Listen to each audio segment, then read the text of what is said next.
Let's talk about feminist literary criticism. Your first task in understanding this criticism is to understand the waves of the feminist movement. Watch the video, A History of Western Feminism in 101 Seconds by Knowledge Punk on YouTube if you haven't already. Feminist literary criticism really started to form in the 1970s after the second wave.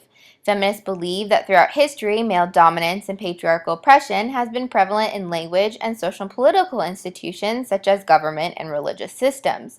Women have been oppressed through prescribed social roles and inequality in various aspects of daily life because of this.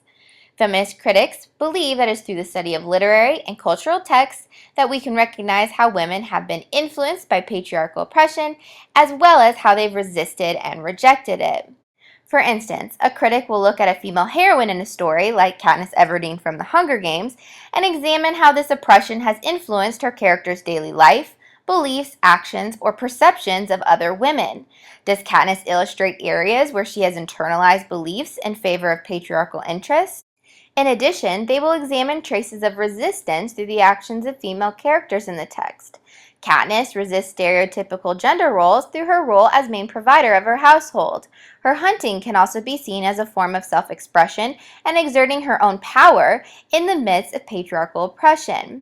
A critic can also examine other characters and narrator comments to reveal gender belief systems.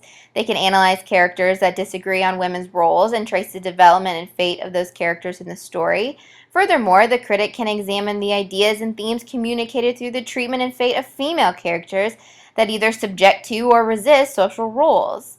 Many critics in this field will also adopt perspectives and practices from other criticisms we have talked about this year.